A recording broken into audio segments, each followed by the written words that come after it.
Waste Asia की situation वर्तमान समय में काफी ज्यादा गंभीर बनी हुई है और इस गंभीर सिचुएशन को देखते हुए कई जानकार इस बात को लेकर के आशंका जाहिर कर रहे हैं कि इसकी वजह से अंतर्राष्ट्रीय स्तर पर आपको तेल की कीमतें बढ़ती हुई नजर आ सकती हैं। और अगर तेल की कीमतें बढ़ती हैं तो इसका प्रभाव आपको भारत के आम जनमानस पर भी देखने को मिलेगा। तो आज इस वीडियो में हम इसी विषय पर बात करेंगे कि ये पूरी घटना क्या है, भारत पर प्रभाव किस तरह से आएगा, अंतर्राष्ट्रीय स्तर का प्रभाव भारत पर कैसे आएगा उसको भी देखेंगे। फिर एक्सपर्ट्स ओपिनियन क्या है इस विषय को लेकर के अंत में निष्कर्ष पर बात करेंगे। मेरा नाम है अक्षय और आपका स्वागत है दृष्टि IAS चैनल की इस नए वीडियो में। चलिए इसी नोट के साथ वीडियो की शुरुआत करते हैं और सबसे पहले वीडियो की रूपरेखा को एक बार समझ लिया जाए। तो वीडियो की रूपरेखा में अगर आप बात करें, सबसे पहले यहाँ पर हम जो है खबर पे बात करने वाले हैं। खबर के बाद हम भारत पर प्रभाव की बात करेंगे, भारत पर क्या इंपैक्ट होने वाला है। फिर स्थिति का विश्लेषण थोड़ा सा करेंगे कि जानकार इसको लेकर के क्या मान रहे हैं कि क्या सिचुएशन किस तरह से आगे चल करके बन सकती है, और अंत में जो है निष्कर्ष भी देखेंगे। फिर एक सवाल भी होने वाला है जिसका जवाब आपको कमेंट बॉक्स में देना है। इसके अलावा ये जो हमारा पूरा टॉपिक है आपका GS पेपर 2 से जुड़ा हुआ है और आप इसे अंतर्राष्ट्रीय संबंध के खंड से जोड़ करके देख सकते हैं। चलिए इसी नोट के साथ वीडियो की जाए शुरुआत। और सबसे पहले आपके लिए एक जानकारी ये है कि अगर आप UPSC एग्जाम की तैयारी कर रहे हैं और अगर आप जो है जयपुर या फिर लखनऊ जो हमारे सेंटर्स हैं वहां के आसपास रहते हैं, तो वहां पर हमारे जो है UPSC IAS के GS फाउंडेशन बैच शुरू होने वाले हैं, तो आप इन बैचेस को ज्वाइन कर सकते हैं। जो जयपुर का बैच है वो आपका 7 अक्टूबर से शुरू होने वाला है और लखनऊ का बैच जो है वो 18 अक्टूबर से उसकी शुरुआत होगी। तो आप चाहें, अगर आप जो है फाउंडेशन को अपनी मजबूत करना चाहते हैं, अगर आप एक्सपर्ट गाइडेंस चाहते हैं, तो आप इन कोर्सेज को ज्वाइन कर सकते हैं। चलिए इसी नोट के साथ सबसे पहले आगे बढ़ा जाए और एक बार खबर पर थोड़ा सा और विस्तार से बातचीत कर ली जाए। तो खबर की शुरुआत बेसिकली तब होती है कि जब आपका जो हिजबुल्लाह है उसकी ओर से इजराइल पर अटैक शुरू किए जाते हैं। सबसे पहले इजराइल और हमास के बीच में वॉर शुरू होता है, फिर हमास को अपना समर्थन जताने के लिए हिजबुल्लाह इजराइल पर अटैक शुरू करता है और इजराइल उसके बाद लेबनान पर अटैक शुरू करता है। और इसी लेबनान पर अटैक का परिणाम रहता है कि हिजबुल्लाह के कई बड़े कमांडर्स मारे जाते हैं, जिसमें से एक है जो हिजबुल्लाह के जनरल सेक्रेटरी भी थे, हसन नसरल्लाह, तो उनकी भी मौत हो जाती है। उस मौत के बाद से, उस घटना के बाद से आपको वेस्ट एशिया में बहुत सारी हलचल दिखाई दे रही है और यहाँ पर लगातार आपका इजराइल और हमास, इसके अलावा इजराइल लेबनान और इजराइल और ईरान के बीच में आपको वॉर देखने को मिल रहा है। अब हाल ही में ईरान की ओर से दावा किया गया लेबनान पर, बेसिकली इजरायली हमले के बाद जो है ईरान ने इजराइल पर बहुत सारे बैलिस्टिक मिसाइल्स अटैक किए हैं। बहुत सारे जो अटैक्स हैं उनकी आवाजें यरूशलेम और जॉर्डन रिवर वैली जो है वहां पर सुनाई दी। बहुत सारी वीडियोस वायरल हुई जहां पर ये देखा जा सकता है कि ईरान के जो अटैक रहा उस अटैक का क्या इंपैक्ट आपको देखने को मिला। इसके बाद से बेसिकली यहाँ पर आपको जो है जवाबी कार्यवाही देखने को मिल रही है। जब इस पूरे हमले की शुरुआत नहीं हुई थी तो हमले से पहले अंतर्राष्ट्रीय स्तर पर तेल की जो कीमतें थी वो काफी स्थिर बनी हुई थी। हमने भी इससे पहले बात की थी अपने क्विक अपडेट प्रोग्राम में कि अंतर्राष्ट्रीय स्तर पर तेल की जो कीमतें हैं वो पहली बार $70 प्रति बैरल से नीचे आ गई थी। लेकिन अब जैसे ही इस पूरे हमले की शुरुआत हुई है वापस से अंतर्राष्ट्रीय स्तर पर तेल की कीमतें आपको बढ़ती हुई नजर आ सकती हैं। तो वापस से तेल की कीमतें जो है बढ़ी हैं, आपूर्ति जो है वैश्विक मांग जो है कम हुई है। इससे पहले जो थी वो आपकी आपूर्ति ज्यादा थी और वैश्विक डिमांड जो है कम हुई थी, तो तेल की कीमतें नीचे आ गई थी। लेकिन जैसे ही अनसर्टेनिटी शुरू हुई है इसके बाद से तेल की कीमतों का जो फ्यूचर कॉन्ट्रैक्ट है वो आपको बढ़ता हुआ नजर आया, उसमें 2% की बढ़ोतरी यहां पर आपको देखने को मिली है। तो ये ओवरऑल हमने सबसे पहले खबर को देखा। अब सवाल यहां पर ये उठता है कि खबर तो ठीक है, अब तेल की कीमतें बढ़ी हैं वो तो सच बात है, वो तो बढ़ेंगी ही, लेकिन इन तेल की कीमतों के बढ़ने का भारत पर क्या प्रभाव होगा। उस प्रभाव की अगर आप बात करें तो भारत पर खासतौर पर आपको इकोनॉमिक इंपैक्ट देखने को मिलेगा। कैसे मिलेगा? तो सबसे पहले भारत में आपको इन्फ्लेशन देखने को मिल सकता है और ये बड़ा चैलेंज भारत के लिए हो सकता है, क्योंकि लगातार RBI जो है अपनी मॉनेटरी पॉलिसी के माध्यम से भारत में इन्फ्लेशन को कंट्रोल करने की कोशिश कर रही है और उसमें सफल भी साबित रही है। आप कह सकते हैं कि लगातार लंबे समय से अगर आप देखें, कुछ महीनों से भारत में अगर आप देखें तो इन्फ्लेशन 6% के टारगेट से नीचे रहा है। लेकिन अगर यहां पर अंतर्राष्ट्रीय सिचुएशन और बड़ा रूप धारण करती है तो भारत में इन्फ्लेशन और ऊपर जा सकता है। इन्फ्लेशन ऊपर कैसे जाएगा? तो जब अंतर्राष्ट्रीय स्तर पर तेल की कीमतें बढ़ती हैं तो कैसे इंपैक्ट भारत पर आता है? तो जब तेल की कीमतें बढ़ती हैं तो इसकी वजह से जो परिवहन की लागत है, जैसे मान लीजिए आपने सब्जी उगाई किसी ग्रामीण इलाके में, फिर उस सब्जी को ग्रामीण इलाके से शहरी इलाके में लाना पड़ेगा और शहरी इलाके में लाने के लिए आपको परिवहन का इस्तेमाल करना पड़ेगा। तो जब अंतर्राष्ट्रीय स्तर पर तेल की कीमतें बढ़ेंगी तो जो परिवहन की लागत है वो भी बढ़ जाएगी। तो अब अगर 1 किलो सब्जी की कीमत 50 रुपए हुआ करती थी तो उसमें परिवहन कॉस्ट भी ऐड हो जाएगा, वो सब्जी की कीमत और ज्यादा बढ़ जाएगी। तो इस तरह से आपको भारत में महंगाई देखने को मिल सकती है। तो वस्तुओं और सेवाओं की जो कीमतें हैं उसमें आपका वृद्धि होगी, जिससे भारत में ओवरऑल इन्फ्लेशन जो है वो बढ़ सकता है। तो एक तो इंपैक्ट आएगा आपका इन्फ्लेशन पर, दूसरा इंपैक्ट आपको देखने को मिलेगा चालू खाता घाटे पर। और चालू खाते घाटे को लेकर के अभी रिसेंटली हमने बात की थी कि भारत का चालू खाता घाटा जो है वो बेसिकली जो हमारा 2025-26 का जो 2024-25 का जो क्वार्टर है उसका जो फर्स्ट क्वार्टर था उसमें जो है बहुत ज्यादा बढ़ चुका है। तो ये बेसिकली सिचुएशन आपके सामने निकल करके आई थी।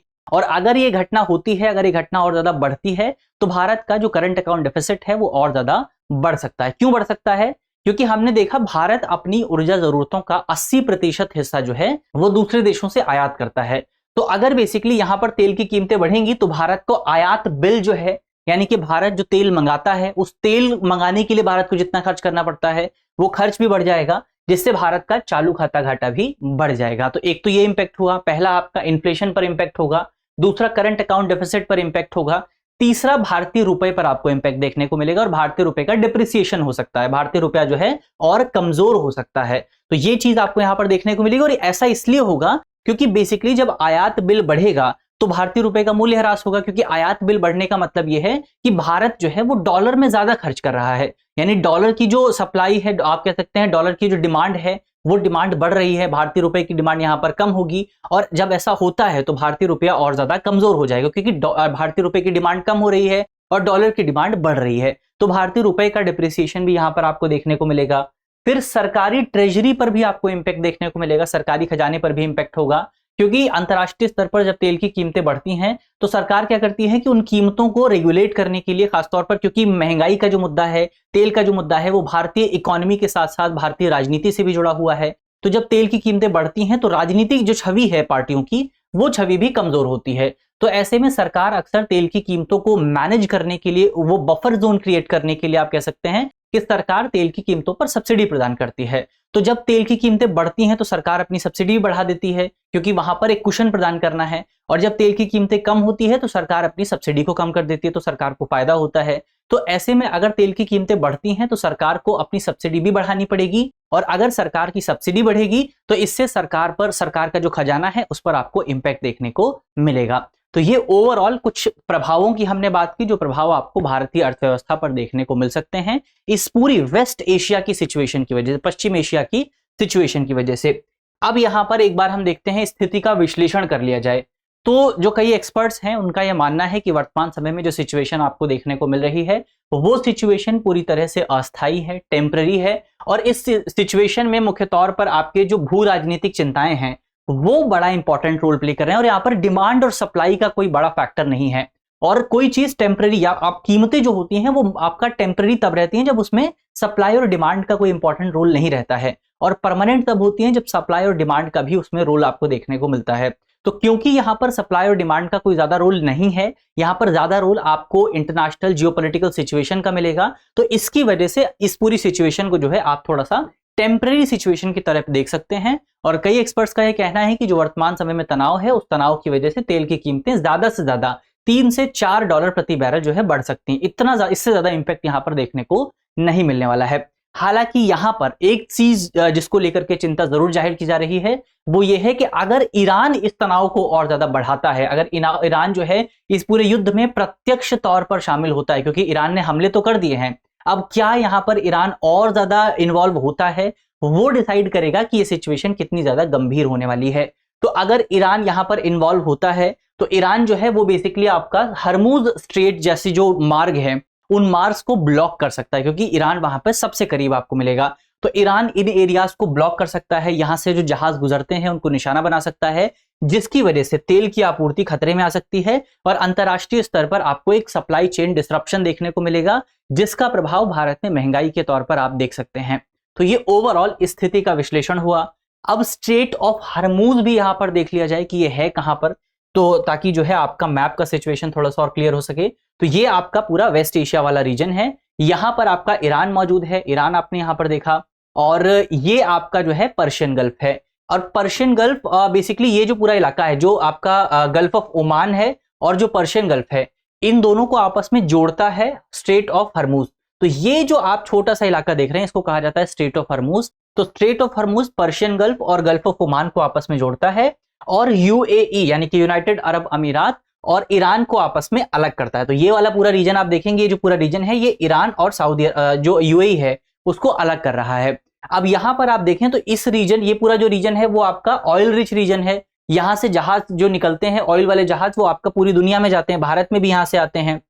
तो अगर यहां पर सिचुएशन गंभीर होती है तो इस जगह से भारत के या फिर दुनिया भर के जो तेल की आपूर्ति के जो जहाज हैं वो जब गुजरेंगे तो ईरान इन जहाजों को, ईरान क्योंकि यहां पर कंट्रोल में है तो ईरान इन जहाजों को जो है ब्लॉक कर सकता है, उन पर हमले कर सकता है, जिससे आपको सप्लाई चेन में डिसरप्शन देखने को मिलेगा। ये एक बड़ी समस्या यहां पर वर्तमान समय में मौजूद है। तो अंत में निष्कर्ष की अगर आप बात की जाए तो निष्कर्ष के तौर पे कहा जा सकता है कि ईरान ने साफ तौर पे चेतावनी दी है कि अगर वर्तमान समय में इजराइल और अमेरिका कुछ भी उकसाने की कोशिश करते हैं तो ईरान जो है उनकी जवाबी कार्यवाही करने वाला है। और ईरान अगर जवाबी कार्यवाही करता है तो वैश्विक तेल की आपूर्ति पर प्रभाव पड़ेगा। इसके अलावा ईरान की बहुत सारी प्रॉक्सी आपको इस पूरे रीजन में देखने को मिलेंगी, जैसे हूती विद्रोही हो गए, इसके अलावा इराक के जो मिलिट्री हो गई, इराक की जो पैरामिलिट्री फोर्सेज हैं, इसके अलावा हिजबुल्ला भी लड़ रहा है वहां पर, हमास भी लड़ रहा है। तो बहुत सारी प्रॉक्सी फोर्सेज आपको मिलेंगी और ये प्रॉक्सी फोर्सेज जो हैं इस पूरे रीजन से जो जहाज गुजरते हैं उनको निशाना बना सकती हैं। इसके अलावा सऊदी अरब यहां पर आपको मिलेगा और सऊदी अरब की अगर आप बात करें तो तेल आपूर्ति सऊदी अरब से भी होती है, लेकिन ईरान और सऊदी अरब जो है आपस में एक दूसरे के राइवल आपको नजर आएंगे। तो अगर ये विद्रोह बढ़ता है तो यहां से ईरान और फिर जो पूरा ये जो रीजन है यहां से आपको जो है सऊदी अरब पर अटैक भी देखने को मिल सकता है और ये पूरा जो सिचुएशन है और बड़ा रूप यहां पर आपको लेता हुआ नजर आ सकती है। चलिए, ये तो हमने इस पूरी घटना की बात की। इसके अलावा भारत पर अगर प्रभाव की बात करें तो भारत पर कोई भी तात्कालिक प्रभाव देखने को नहीं मिलेगा। जो भी प्रभाव आएगा वो तभी आएगा जब सप्लाई चेन बहुत ज्यादा बाधित होती है, तो भारत पर आपको जो है महंगाई का प्रभाव देखने को मिलने वाला है। चलिए, ये तो इस पूरी खबर की हमने बात की, निष्कर्ष को भी देख लिया। अब अंत में आपके लिए एक करंट अफेयर का सवाल है। सवाल में बताया गया है कि हॉर्मुज जलडमरू मध्य या फिर हॉर्मुज स्ट्रेट जो है वो किन दो देशों को अलग करता है। हमारे ऑप्शन है, ऑप्शन ए ईरान और इराक, ऑप्शन बी ईरान और ओमान, ऑप्शन सी ईरान और संयुक्त अरब अमीरात और ऑप्शन डी ओमान और कतर। तो इसका सही जवाब आपको कमेंट बॉक्स में देना है। मुझे उम्मीद है कि इस वीडियो में हमने जितने भी इंपॉर्टेंट पॉइंट्स पर बात की है वो पॉइंट्स आपको समझ में आए होंगे। अगर वीडियो अच्छी लगी है तो वीडियो को लाइक कीजिएगा, शेयर कीजिएगा अपने दोस्तों के साथ। वीडियो की जो पीडीएफ है वो टेलीग्राम ग्रुप पर आपको मिल जाएगी, टेलीग्राम ग्रुप से आप उसको डाउनलोड कर सकते हैं। मिलते हैं आपसे अगले वीडियो में, तब तक के लिए अपना ख्याल रखिए, ध्यान रखिए, पढ़ते रहिए। धन्यवाद। डियर व्यूअर्स, अपने एग्जाम की तैयारी को और बेहतर करने के लिए हमारे चैनल को लाइक, शेयर और सब्सक्राइब करना न भूलें।